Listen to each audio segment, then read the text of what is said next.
Alright, I was asked to present, well, I signed up to present on John Dewey. He was born in Burlington, Vermont on October 20th, 1859, to Archibald Dewey and Lucina Rich. He was the third of their four sons and was named after their oldest son, John, who was enlisted and served in the Civil War until he later suffered from severe burns and died 9 months before John Dewey was born. John was born into a modest family. His father was a local merchant, and his mother had very strong beliefs in Calvinism. John's mother came from a well-to-do family. Her father and grandfather both served in government positions for several years. Lucina's brothers all received college education.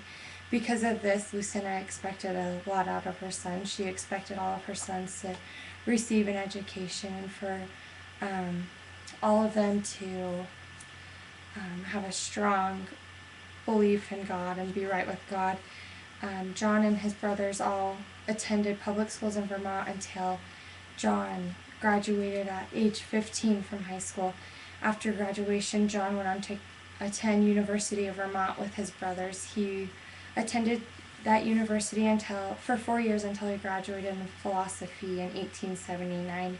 After he had graduated with his 4-year degree, he went on to obtain his PhD at Johns Hopkins University when he graduated in 1884. After graduation, he began his career teaching at the University of Michigan, where he taught from 1884 to 1888, then again in 1889 to 1894. In 1889, John Dewey was elected the president of the American Psychological Association, and in 1905 he became the president of the American Philosophical Association.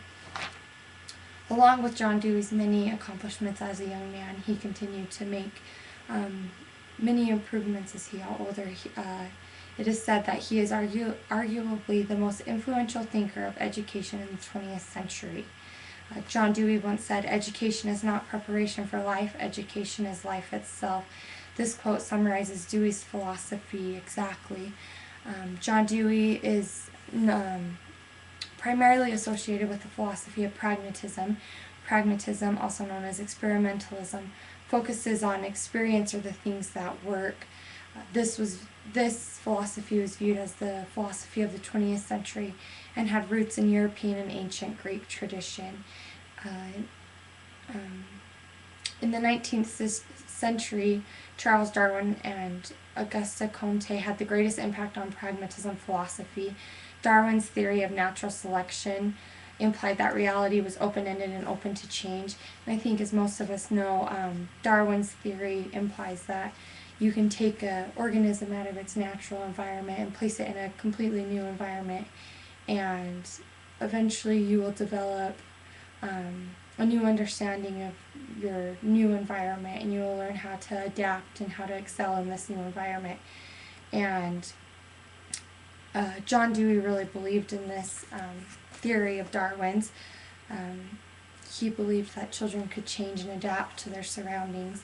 And during Dewey's time, the children across America, across the classrooms in America, could be found just sitting quietly in their chairs, not really participating, just obtaining what the teachers were saying and changing, and then committing these random facts to their memory. And all the classrooms were the same. They were all very traditional. You just sat, you listened to your teacher. And John Dewey found this to be very unsettling. He couldn't believe that the teachers didn't let the children participate more, because John realized that most of these children, even the youngest, had different household chores, and that doing these household chores, they were learning very valuable lessons. And he realized that the children's own instincts, activities, and interests should be the starting point of their education.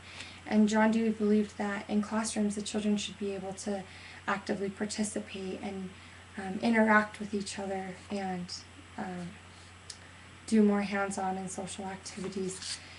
Pragmatists believe that life lacks an absolute, that life is constantly subject to change.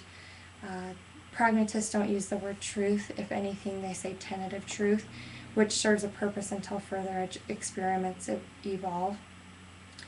I think that John Dewey made a great impact on education. I once heard a quote that said the only constant is change, and I believe that this applies to our lives very well. We never know what's going to happen next. Our lives are never at a standstill. We always seem to be trying to keep up with the latest and greatest, and like with like cell phones and iPads, it seems like as soon as the latest and greatest one comes out, they're already announcing the new one that will be out, and we hold the latest cell phone to be the tenet of truth until something better evolves and better technology is available. I think that children learn better when they are given hands-on experiences, when they can learn from themselves and experiment themselves to find the truth. And I think BYUI implies this to a certain extent. They require students to be a lot more active. They require students to socialize with each other, that they have to do group presentations and all those things. So I think that John Dewey made a great influence on education.